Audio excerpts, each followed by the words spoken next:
اگرچہ متعدد مقامات پر، 4 مقامات میرے سامنے موجود ہیں اس وقت جن میں اللہ تعالیٰ کے حق کے فوراً بعد والدین کے حق کا ذکر ہے۔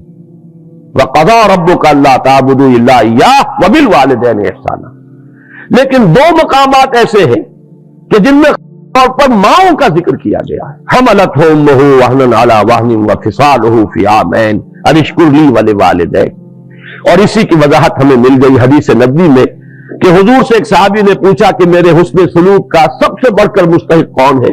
آپ نے فرمایا تمہاری والدہ، کے بعد کون؟ پھر فرمایا تمہاری والدہ، تیسری مرتبہ پوچھا پھر کون؟ پھر فرمایا تمہاری والدہ، چوتھی مرتبہ پوچھنے پر فرمایا کہ تمہارے والد۔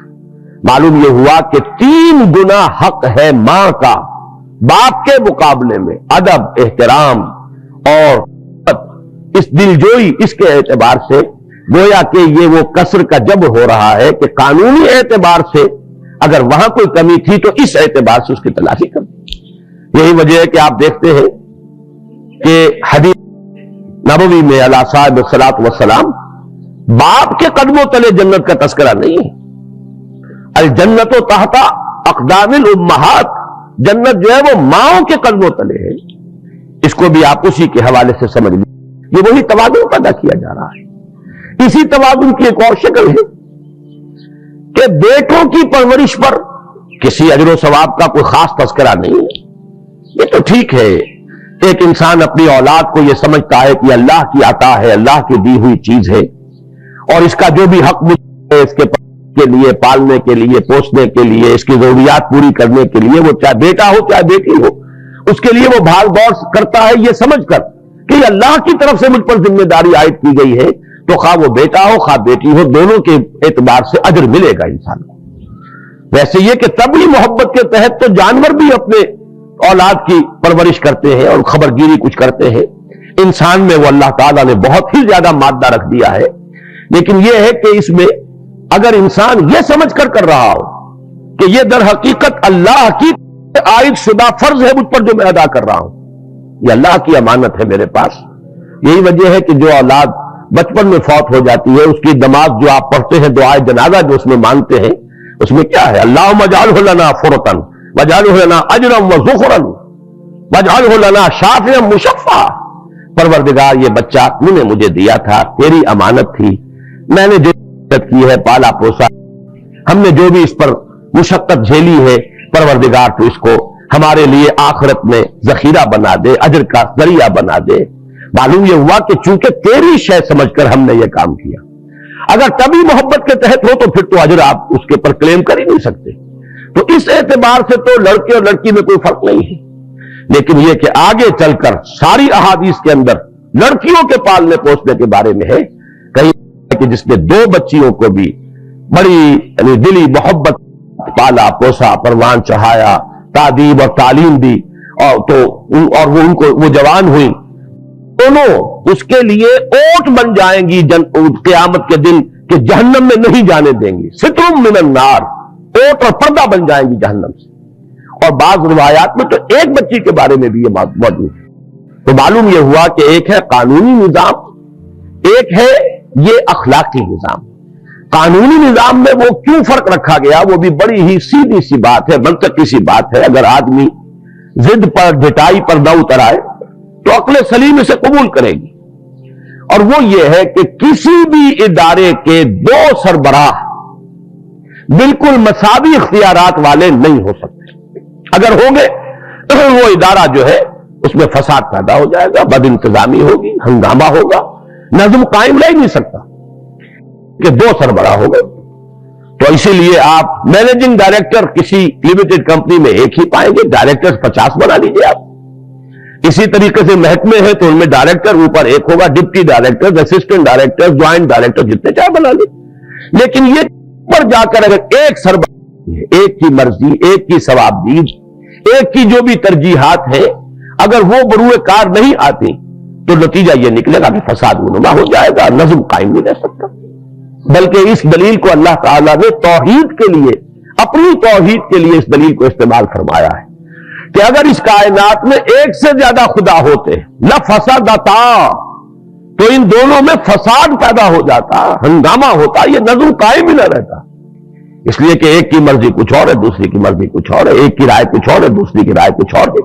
تو یہ نظم، یہ جو توازن، یہ جو آپ دیکھتے ہیں کہ بال برابر فرق واقع نہیں ہو رہا، جس کرے کے لیے جو بھی مدار طے کر دیا ہے وہ اسی کے اندر تیر رہا ہے، یہ کیسے ہوتا؟ اگر ایک سے زائد ارادے اور ایک سے زیادہ با اختیار شخصیتوں کا عمل دخل یہاں پر ہوتا، یہ توحید کی دلیل ہے. اسی کے اعتبار سے خاندانی نظام میں بہرحال بحیثیت انسان شرف میں، نیکی میں، خیر کے بنیادی کاموں میں کوئی فرق نہیں مرد اور عورت کے درمیان. لیکن جہاں تمدن کا نظام بنے گا وہاں یقیناً وہ برابر نہیں ہے. اس کی میں مثال ایک اور بھی دے دوں، اس سے بھی بات جو ہے بڑی آسانی سے سمجھ میں آ جاتی ہے کہ دیکھیے دونوں مرد، یہاں تو عورت اور مرد کا مسئلہ ہو رہا ہے، مرد ہیں دونوں، ایک افسر ہے ایک چپراسی ہے. مرد ہونے کے اعتبار سے دونوں برابر، انسان ہونے کے اعتبار سے دونوں برابر، ملک کے شہری ہونے کے اعتبار سے دونوں برابر. افسر کا بھی ایک ہی ووٹ ہوگا اور چپراسی کا بھی ایک ہی ووٹ ہوگا. شہری ہونے کے اعتبار سے یہ نہیں کہ افسر کے 10 ووٹ ہوں گے اور چپراسی کا ایک ووٹ ہوگا، ہر اعتبار سے برابر. لیکن جہاں تک اس دفتر کے نظم کا تعلق ہے یہ برابر نہیں. اگر وہ چپراسی کہے کہ مجھے بھی وہی اختیارات ملنے چاہیے جو اس افسر کو ملے ہوئے ہیں، تو ہر ہے وہ سمجھ لے گا کہ وہ تو پھر نظام چل ہی نہیں سکتا، ناممکن ہے. یہ تو وہ لوگ بھی نہیں کر سکے کہ جنہوں نے مساوات ہی کے نام پر نوع انسانی کی جو مجموعی عمر ہے اس کے کم سے کم 70 برس ضائع کر دیے. روس میں انقلاب آیا تھا 1917 میں، اور اب وہ وہاں سے پسپائی اختیار کر رہے ہیں، مان رہے ہیں اپنی غلطیوں کو اور توبہ کر رہے ہیں اور رجوع کر رہے ہیں. تو سب سے بڑھ کر تو مساوات کا نعرہ انہوں نے لگایا. تاریخ انسانی میں اس سے زیادہ بڑے پیمانے پر مساوات کا نعرہ نہیں لگا. لیکن آپ کو معلوم ہے کہ ان کے ہاں بھی یہ تو نہیں ہو سکتا تھا کہ ایک جرنیل اور ایک سپاہی برابر ہو جائے اختیارات میں، تنخواہوں میں بھی برابر نہیں تھے. یہ ضرور ہے کہ ان کے ہاں وہ فرق و تفاوت نہیں رہا جو امریکہ میں رہا ہے کہ امیر ہے اور ارب روپے کا مالک ہے، اور ایک طرف غریب ہے اور حیوانی سطح پر زندگی بسر کر رہا ہے. امریکہ میں آج بھی یہ شکل نظر آ جائے گی، لیکن روس میں یہ نہیں تھا کم سے کم. لیکن وہ مساوات کے بالکل برابر کر دیا جائے ناممکن ہے. جرنیل جرنیل رہے گا، سپاہی سپاہی رہے گا. جرنیل کے ساتھ اپنی جگہ ہوں گے، سپاہی اپنی جگہ ہوں گے، اس کے اپنے حقوق ہوں گے. پھر یہ کہ تنخواہوں میں بھی فرق و تفاوت ہوگا. تو اس بات کو اچھی طرح سمجھ لیجئے کہ جہاں تک انسانی شرافت کا تعلق ہے، نیکی اور تقوی کے ان تمام اعمال کا تعلق ہے جو سورہ احزاب کی اس آیت مبارکہ میں نے آپ کو سنایا، بلکہ میں نے عرض کیا تھا کہ آخری آیت کا بھی میں وہاں تذکرہ کروں گا. اس سورہ مبارکہ کا جو ایک خاص مزاج ہے، اس میں یہ مردوں اور عورتوں کا ذکر ساتھ ساتھ جو آیا ہے بار بار، وہی آپ کو اس کی آخری آیت میں بھی ملے گا. لِيُعَذِّبَ اللَّهُ الْمُنَافِقِينَ وَالْمُنَافِقَاتِ وَالْمُشْرِكِينَ وَالْمُشْرِكَاتِ وَيَتُوبُ اللَّهُ عَلَى الْمُؤْمِنِينَ وَالْمُؤْمِنَاتِ وَكَانَ اللَّهُ غَفُورًا رَحِيمًا، تاکہ اللہ تعالی عذاب دے منافق مردوں کو بھی، منافق عورتوں کو بھی، مشرک مردوں کو بھی، مشرک عورتوں کو بھی، اور تاکہ اللہ تعالیٰ توبہ قبول فرمائے اپنے مومن بندوں کی بھی اور اپنی مومن بندیوں کی بھی.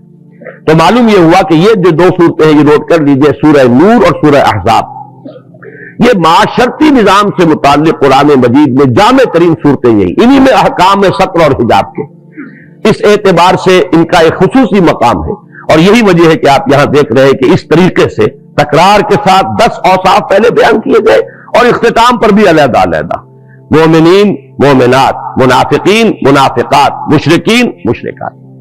دوسری بات جو میں نے عرض کی کہ جہاں تک نظام کا اور تمدن کا تعلق ہے اس میں یہ برابر نہیں.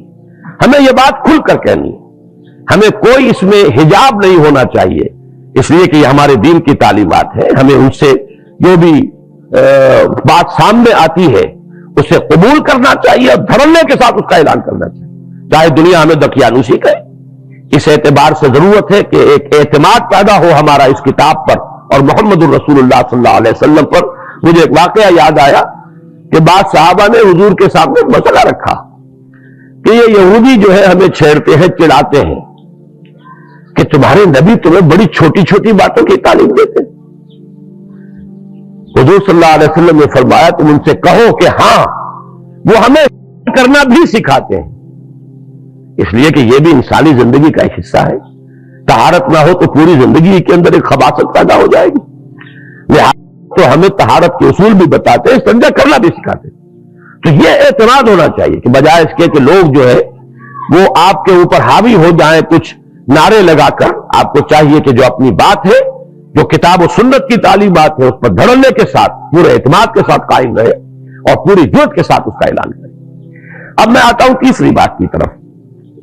دینی معاملات میں ایک تو مسئلہ وہ ہے, نماز ہے, روزہ ہے, حج ہے, عمرہ ہے, صدقہ ہے, یہ تمام جو چیزیں ذکر ہے, یہ تمام چیزیں جو ہیں جن کا ذکر سورہ احزاب کی اس آیت میں آیا.